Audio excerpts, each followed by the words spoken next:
रोज आती नहीं, प्रेम और भक्ति दोनों को रुसवा करे वो जवानी जो लहू से नहाती नहीं। आजादी के अमृत महोत्सव और देश के 73वें गणतंत्र दिवस पर विश्व के सबसे बड़े और जीवंत माने जाने वाले लोकतंत्र के आप सभी नागरिकों को मेरा हार्दिक अभिनंदन। विविधताओं से युक्त हमारे देश भारतवर्ष में हम अनेक पर्व, अनेक त्योहार हर्षोल्लास के साथ मनाते हैं, किंतु राष्ट्रीय पर्व की बात ही कुछ और है, क्योंकि इस दिन हम अपने राष्ट्र ध्वज, राष्ट्रगान एवं संविधान के प्रति अपनी विशेष भावनाएं व्यक्त करते हैं।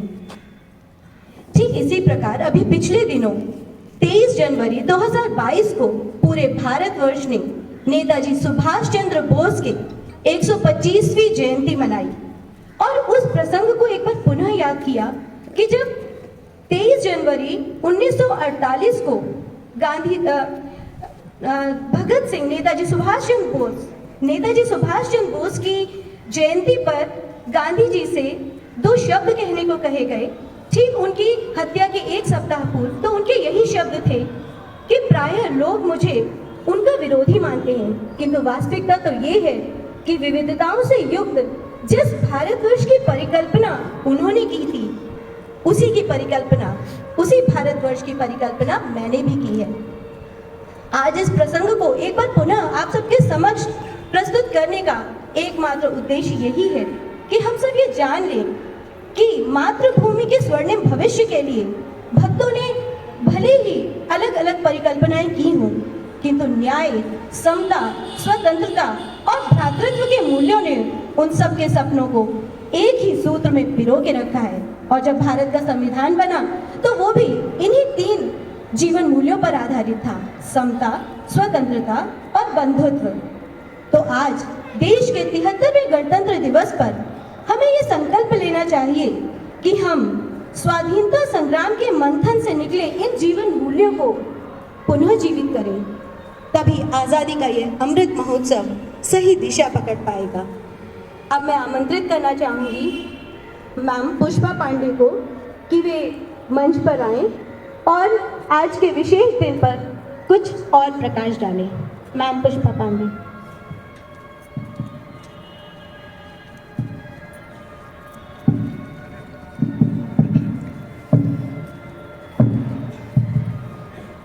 सुप्रभात।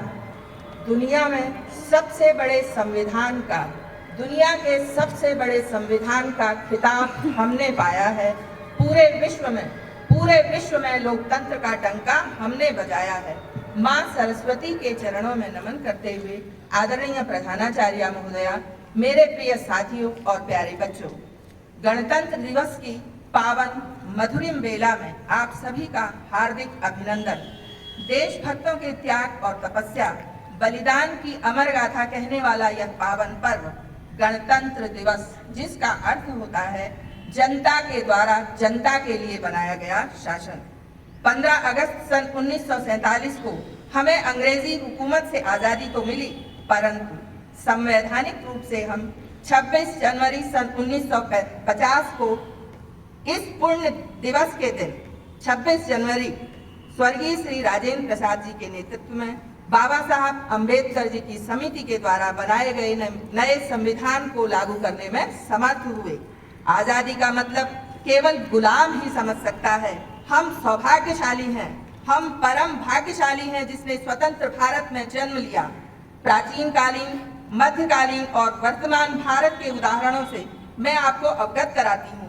गुलामी के दौर में रंग दे बसंती चोला की एक आवाज पर देश के क्रांतिकारियों के झुंड अंग्रेजों की नींद उड़ाने के लिए पर्याप्त थे। उस समय की मांग थी। तब देश बलिदान मांगता था, परंतु आज देश बलिदान नहीं मांगता। उस समय के सैनिक वंदे मातरम कहते हुए फांसी पर झूल जाने को अपना सौभाग्य समझते थे। आज हमारा देश बलिदान नहीं मांगता है।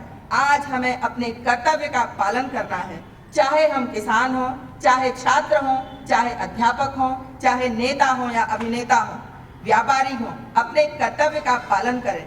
फेसबुक और व्हाट्सएप पर अपनी डीपी को तिरंगे से रंग देना मेरे दोस्तों देशभक्ति नहीं है। फेसबुक और डीपी पर अब तिरंगे से रंग देना देशभक्ति नहीं कहलाती है।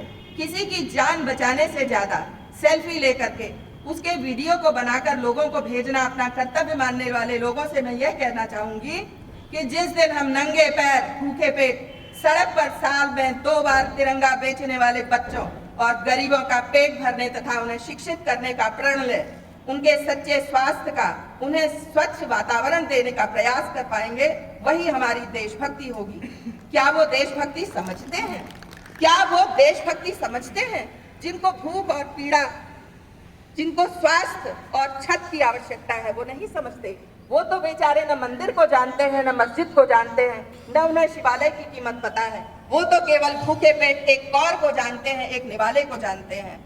मैं आप सभी से यह प्रार्थना करना चाहूंगी और यह प्रण लेने के लिए आपको कहती हूँ कि स्वतंत्रता प्राप्ति के 75 वर्षों के बाद भी, स्वतंत्रता प्राप्ति के 75 वर्षों के बाद भी आज हम प्रत्येक भारतीय सभी मूलभूत आवश्यकताओं से दूर हैं।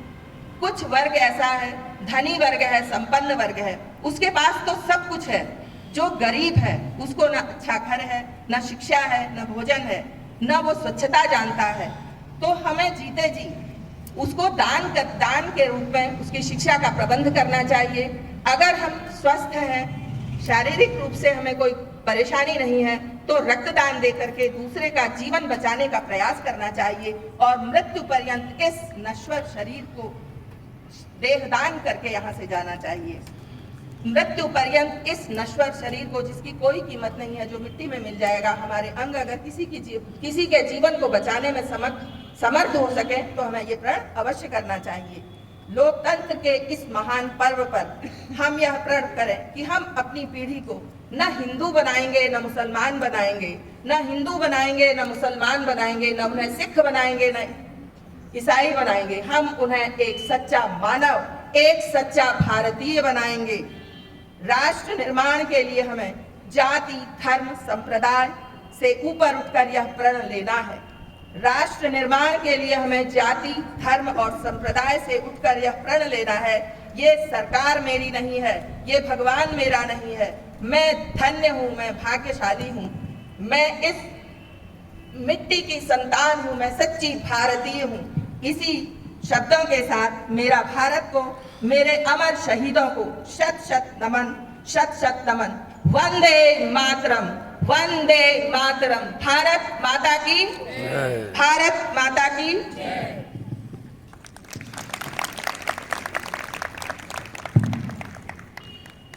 आज गणतंत्र की स्थापना के उत्सव मनाने का दिन है। आज वीरों की वीर गति को सेलिब्रेट करने का दिन है। जो उजालों में आंखें खोलते हैं वो अंधेरे के घुटन का अनुमान नहीं लगा सकते।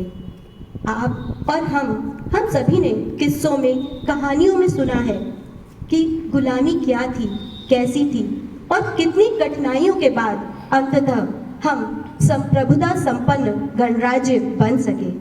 अब मैं आमंत्रित करना चाहूंगी तुषार गर्ग सर को कि वे आज के इस ऐतिहासिक पर्व पर अपने उद्गार व्यक्त करें।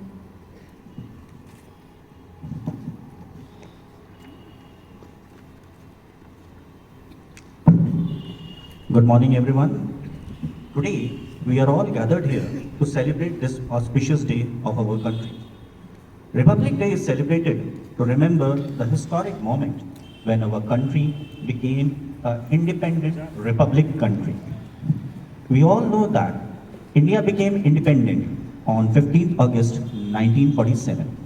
However, India still did not have its own permanent constitution. Instead, India was still governed by the laws that were based on the modified Colonial Government of India Act of 1935 by the Britishers.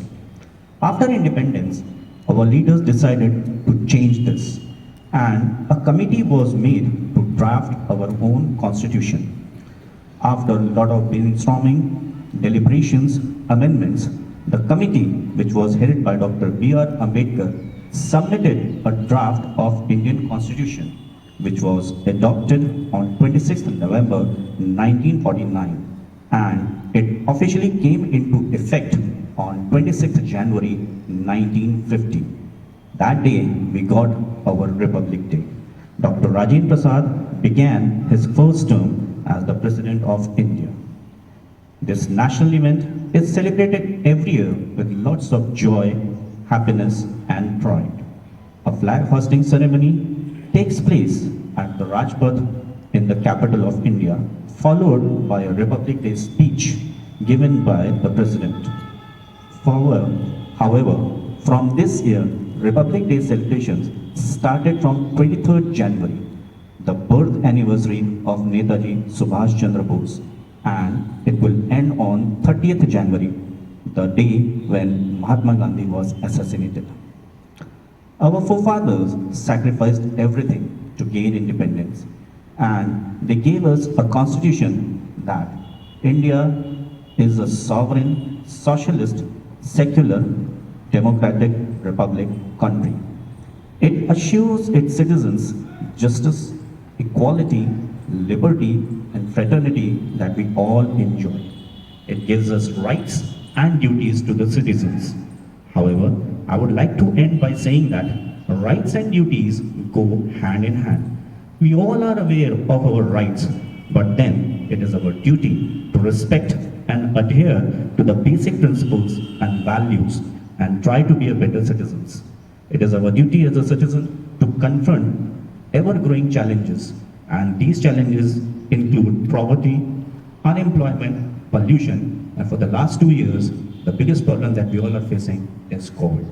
I hope that our young generation will defeat all these challenges and make our country stronger than ever. Thank you. Jai Hind.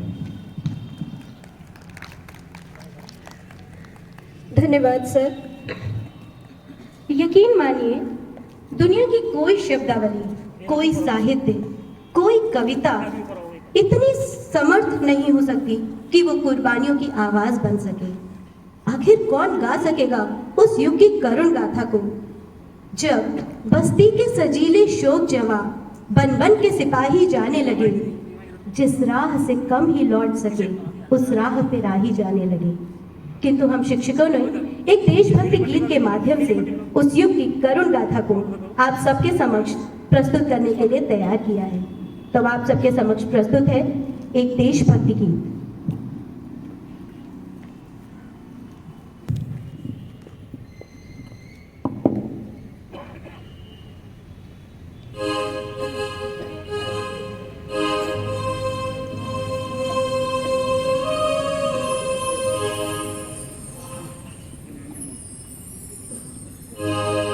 सागर जिसके पांव पखारे,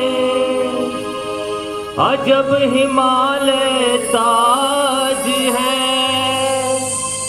दाएं बाएं गीत सुनाती नदियों की आवाज है। इस धरती की सब मोहित हो जाते हैं।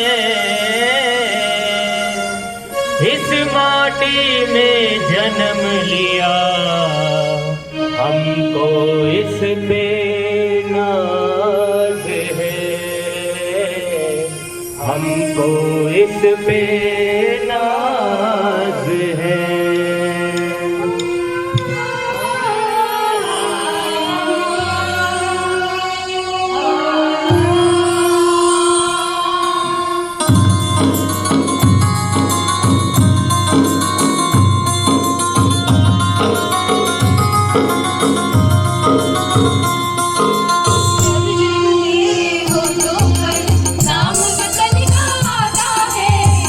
जब मेरे होठों पर नाम वतन का आता है, छाती चौड़ी हो जाती है, सिर ऊंचा हो जाता है।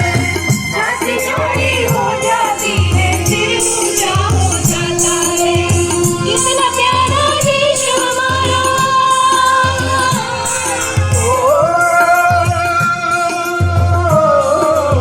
कितना प्यारा देश हमारा, सारे जहां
सामने देश माता का भव्य चरण था, जीवा पर चलता हुआ एक बस प्रण था। काटेंगे अरि का मुंड कि स्वयं कटेंगे, पीछे परंतु सीमा से नहीं हटेंगे। ये ऐसे थे वे वीर सपूत जिन्होंने देश की खातिर शत्रु के समक्ष लोहा लेते समय पांव पीछे न हटाने का प्रण ले लिया। अब मैं आमंत्रित करना चाहूंगी मैम गीता कपूर को कि वे आज के इस विशेष दिन पर अपने विचार व्यक्त करें। मैम गीता कपूर।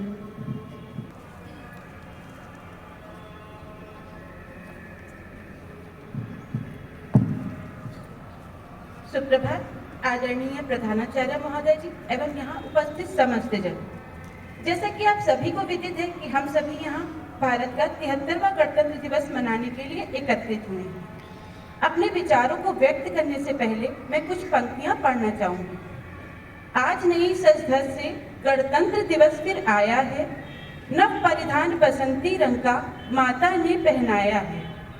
भीड़ बड़ी स्वागत करने को बादल झड़ी लगाते हैं, धरती माँ ने धानी साड़ी पहन श्रृंगार सजाया है। गणतंत्र दिवस फिर आया है, गणतंत्र दिवस फिर आया है। 26 जनवरी का दिन भारतीय इतिहास में विशेष महत्व रखता है। 26 जनवरी 1950 को हमारे देश का भारतीय संविधान लागू किया गया था, जिसके पश्चात हर वर्ष 26 जनवरी को गणतंत्र दिवस के रूप में पूरे देश में हर्षोल्लास के साथ मनाया जाता है। गणतंत्र का अर्थ है जनता के द्वारा जनता के लिए शासन। 26 जनवरी 1950 को भारतीय अधिनियम एक्ट 1935 को हटाकर भारतीय संविधान को लागू किया गया था व लोकतांत्रिक प्रणाली के साथ भारतीय संविधान को जोड़ा गया था। 26 जनवरी का दिन इसलिए चुना गया क्योंकि 26 जनवरी 1930 को भारतीय राष्ट्रीय कांग्रेस ने भारत को पूर्ण स्वराज घोषित किया था। भारत के लिए गणतंत्र दिवस सिर्फ एक पर्व नहीं बल्कि गौरव और सम्मान है। अनगिनत लोगों की कुर्बानियों के बाद भारत देश को 15 अगस्त 1947 को आज़ादी मिली थी, लेकिन स्वतंत्रता का आकार हमें 26 जनवरी 1950 में मिला। भारत का संविधान डॉक्टर भीमराव अंबेडकर जी द्वारा लिखित है, जिसे तैयार करने में 2 वर्ष 11 महीने और 18 दिनों का समय लगा। वर्तमान समय में इसमें 395 अनुच्छेद और 12 अनुसूचियां हैं। इसमें नागरिकों के मूल अधिकारों के साथ उनके मौलिक कर्तव्यों का वर्णन भी है। और हमारा संविधान दुनिया का सबसे बड़ा लिखित संविधान है। भारत में पूर्ण स्वराज्य के लिए हमारे महान स्वतंत्रता सेनानियों तथा नेताओं जैसे महात्मा गांधी, लाल बहादुर शास्त्री, लाला लाजपत राय, चंद्रशेखर आजाद, भगत सिंह, पंडित जवाहरलाल नेहरू आदि जैसे अनगिनत नेताओं ने अपना सर्वस्व निछावर कर दिया। इनके बलिदान और समर्पण को हम कभी नहीं भूल सकते। डॉक्टर अब्दुल कलाम जी ने भी कहा है कि अगर एक देश भ्रष्टाचार मुक्त होता है तो सुंदर मस्तिष्क का एक राष्ट्र बनता है, और इसका दायित्व 3 लोगों पर है, माता, पिता और गुरु। अतः हमें केवल गणतंत्र दिवस मनाकर अपने कर्तव्यों की इतिश्री नहीं करनी चाहिए, बल्कि अपने बच्चों में अच्छे गुणों और संस्कारों का विकास करना चाहिए, जिससे वे भविष्य में अच्छे नागरिक बन सके। और हमने स्वयं भी भारतीय नागरिक के रूप में अपने देश की समस्याओं और सामाजिक मुद्दों जैसे अशिक्षा, गरीबी, बेरोजगारी, असमानता, काला धन, सांप्रदायिकता और वर्तमान समय में ज्वलंत समस्या कोरोना महामारी, इन पर भी विशेष ध्यान देना चाहिए और इन्हें दूर करने का प्रयास करना चाहिए तथा लोगों को इनके प्रति जागरूक करना चाहिए। गणतंत्र दिवस हम सभी भारतीयों के अंदर हर्ष, उल्लास और नवीन चेतना का संचार करता है। साथ ही हमें यह भी सिखलाता है कि हमें शहीदों के बलिदान को व्यर्थ नहीं जाने देना चाहिए और अपने देश की रक्षा, उत्थान और गौरव के लिए सदैव समर्पित रहना चाहिए। अंत में अपनी वाणी को विराम देते हुए मैं प्रधानाचार्य महोदया जी तथा आप सभी को अपना आभार व्यक्त करती हूँ कि आप सभी ने मुझे इस अवसर पर अपने विचारों को व्यक्त करने का अवसर प्रदान किया। भारत माता की, भारत माता की, भारत माता की। धन्यवाद। धन्यवाद मैम। मही का सूर्य होना चाहता हूँ, विभा का तूर्य होना चाहता हूँ, समय को चाहता हूँ दास करना, अभय हो मृत्यु का उपहास करना, भुजा की थाह पाना चाहता हूँ, हिमालय को उठाना चाहता हूँ, कुचल दूंगा निशानी मेट दूंगा, चढ़ा दुर्जय भुजा की भेंट दूंगा। ये वे युग पुरुष थे जो सूर्य की तरह जन्मे और सूर्य की तरह ही अस्त होने से पहले अपनी अमिट लालिमा छोड़ गए। और हमारे देश की भावी पीढ़ी में भी देशभक्ति की ये संभावना स्पष्ट दिखाई देती है। और इसी का प्रतीक बनकर अब आप सबके समक्ष उपस्थित हैं कक्षा 8 की छात्रा आन्या सिंह, जो आप सबके समक्ष एक देशभक्ति गीत प्रस्तुत करेंगी। आन्या सिंह।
बहुत ही भावपूर्ण प्रस्तुति।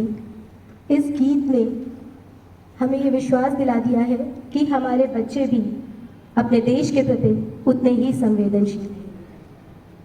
आज एक बार पुनः संविधान के आधारभूत जीवन मूल्यों पर गहराई से विचार करने की आवश्यकता है। कब तक हम इतिहास पर लगी धूल को ही अपने मस्तक पर लगाते रहेंगे? यदि अमर जवान ज्योति को यूं ही जलाए रखना चाहते हैं तो उसकी जड़ों में नया ईंधन भरना होगा और आवश्यकता पड़ने पर 1947 के संस्करण को रिन्यू करना होगा। अब मैं आमंत्रित करना चाहूँगी पूरी आदरपूर्वक माननीय प्रधानाचार्य जी को कि वे आज के इस सदैव स्मरणीय दिवस को अपने वक्तव्य से अविस्मरणीय बना दें। Ma'am.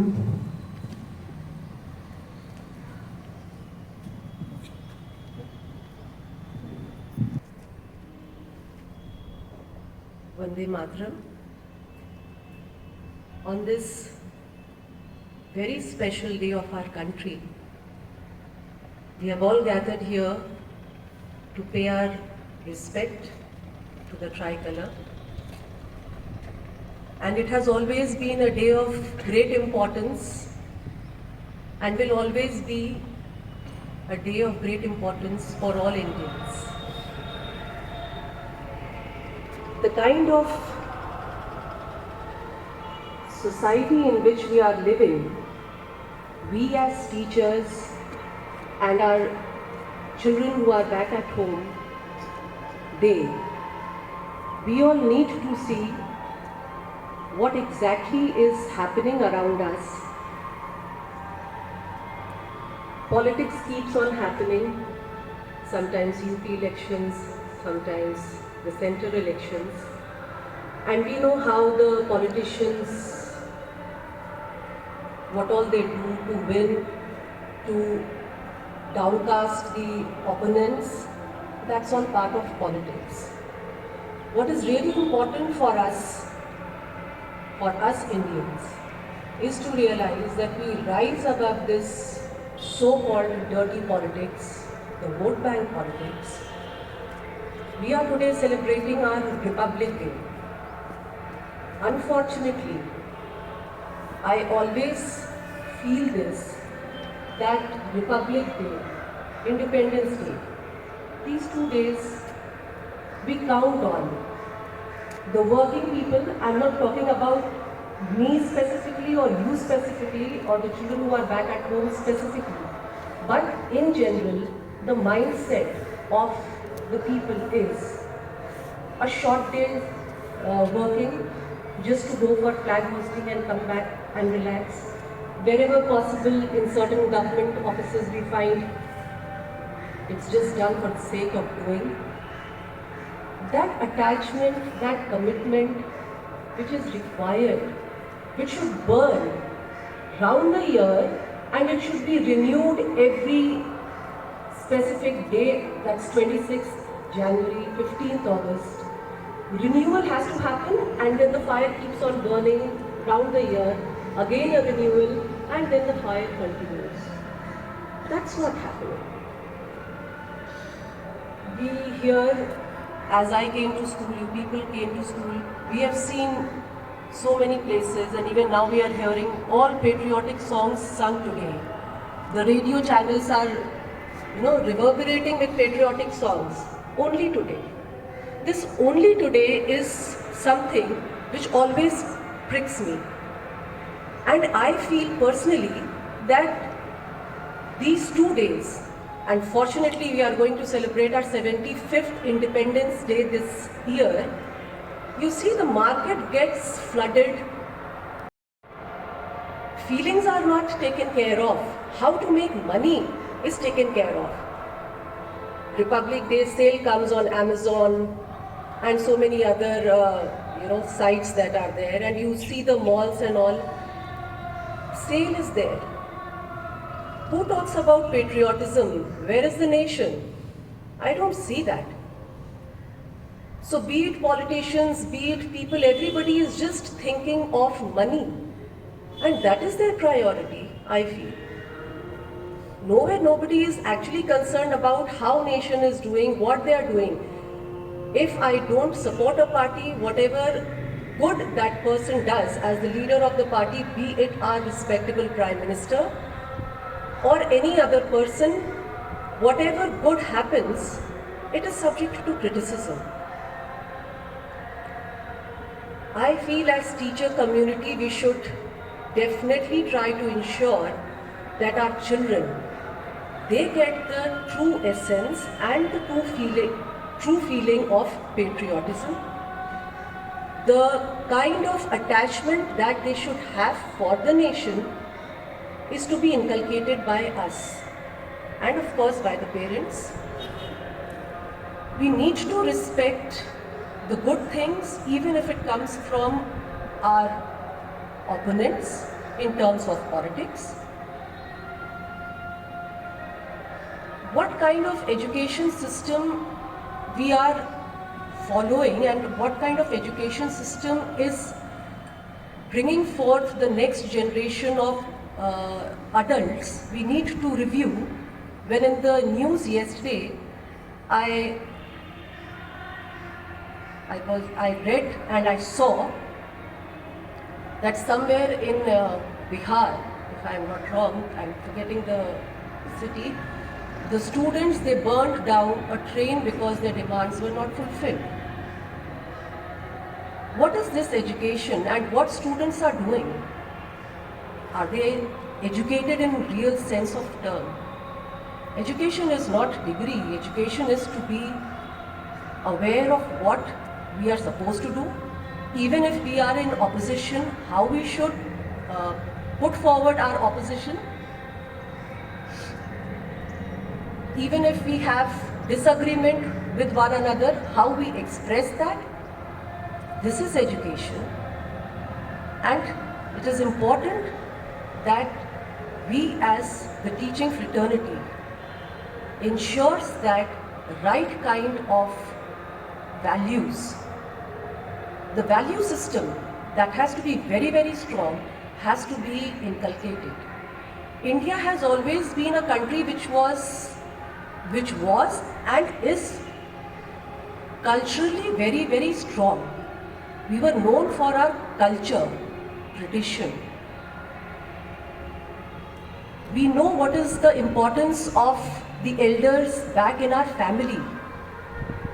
Their existence means a lot to us. Their thoughts may not be matching with the current flow, but is of importance to us. Likewise, the values which were set in the past, they can never become outdated. They can be, shaped and remodeled as per the changing time, but we can't discard them.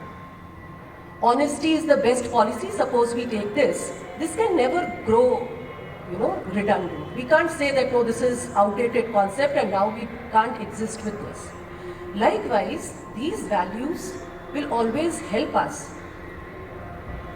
to produce good, value-based citizens, and celebration of today's day, many such more years ahead. Let us feel proud then that we were able to inculcate the true sense of belongingness in the hearts of our children for the country. It is unfortunate in the present time that we see children, they don't want to stay here in India.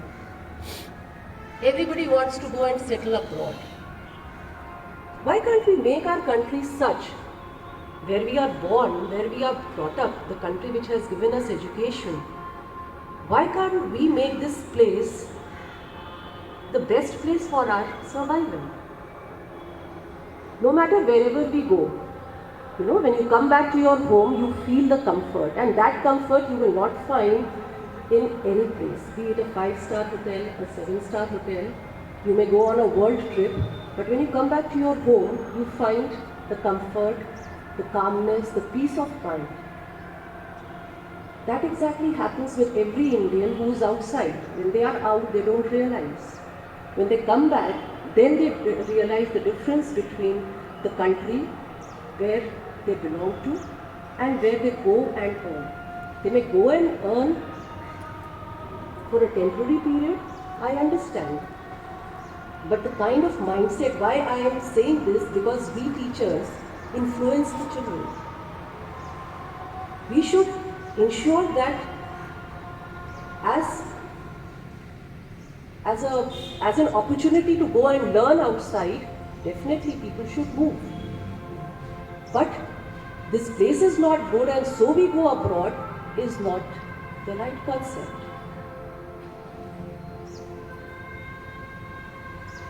In 1945, I read it somewhere in the recent past, 1945, it was a very disastrous year for Japan. All of us know why. Second World War and the atomic bombs, 2 of them were dropped on Japan. It was shattered country, and when a country gets shattered, then to bring it back, it's an uphill task. The country was totally destroyed. The psychology of the country was shaken up. People had lost their faith in everything because there was no chance of revival. They had an option. They could have moved out the good people of the country, the intellect class. They could have moved out and made a life for themselves, but the country decided to bounce back. They set targets, short targets, but achievable targets. In 10 years' time, they gave a target to themselves. That was 1950. They gave a target that they'll become the biggest textile exporter in the world, because in order to survive, what you need most important is to have a self-respect. As a nation, if we have to survive, we have to ensure that we get respect from other people of the world, and then our existence makes difference. They set that target. They achieved that target in 9 years. Another target set by the government then, that they'll become the world's leading steel manufacturer. Now, geography teachers will be able to relate it so very well, and even the science teachers for that matter. Japan, we know the geography, and to produce steel, they need iron ore and coal. Nothing exists there. Yet the determination, they achieved their target in 11 years. Then they thought, what next we can do to become number 1 in the world. They set a target that they'll become the biggest automobile industry. They achieved that target as well. After, if we talk about the good brands in the world, something on which we can rely on, something which is dependable and is of good standard, good quality, I think so.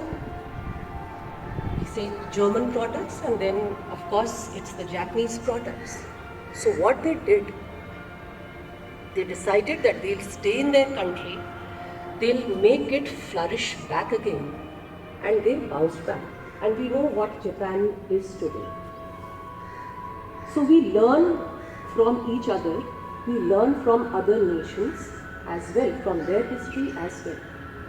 You know, Japanese people, they don't believe in letting other people dilute their culture. They don't believe in that. They are very particular about it. And it's a very good thing. Anything that gets diluted in name of modernization makes us, good for nothing. We are neither Western nor we are Indian. In aping the West, look at the generation of today, where they have reached. They have no values for the culture, the Indian tradition, and neither they can become totally Western the way it is there in Europe and American countries. So I feel that we need to The big targets, like the Japanese government said, that's the work of the government to do. But we as teachers, our children, we need to set small targets. Those small targets which will help us to earn our respect, which will make us confident, which will keep us connected with the nation, with our country, and that is how we will be a true republic. Republic doesn't mean we just get a right to vote and we vote whomever we want because of the party manifesto, because our parents tell us, because we get some kind of attractive allurements from the party. We should think, decide. This job of thinking and deciding impartially whom to vote, which party is the best, this power is the power of the Republic. And that power we can only exercise if we are broad-minded and open to all possibilities of a good nation by whichever party, whichever government. So we as teachers need to infuse that confidence, that right thinking skill in our children, whereby they are able to judge what is right for them, what is wrong for them, what is good for their nation, and what is good for them. Because whatever is good for the country will eventually be good for them. So these things will bring the true essence of Republic, not the mere season sales that come and win our heart and we feel, oh wow, Independence Day sale is coming, Republic Day sale is coming, and we are happy. I feel that's momentary. We should rise up from this momentary tactics to a deep-rooted love and affection with our motherland in true spirit. And let this connection be passed from our hearts into the hearts of our little ones with whom we interact every day, and let them have that same flame in their heart, that same connection in their heart with this tribal. Jai Hind.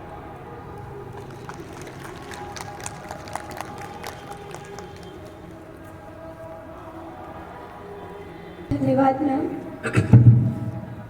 ये सच है कि सच्ची शिक्षा वही है जो हमें हार को भी सहना सिखाए, जो असमर्थता को भी संस्कारित ढंग से व्यक्त करना सिखाए। और मैम आपको हम ये एश्योरेंस देते हैं, हम सभी शिक्षक, कि हम लोग भी मूल्यपरक शिक्षण के लिए ही प्रयासरत हैं और पूरी तरह से आशावान हैं कि हम अपने बच्चों में ये नैतिक मूल्य विकसित कर सकेंगे।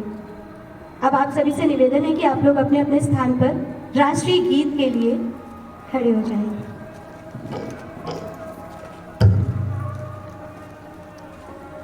Thank you.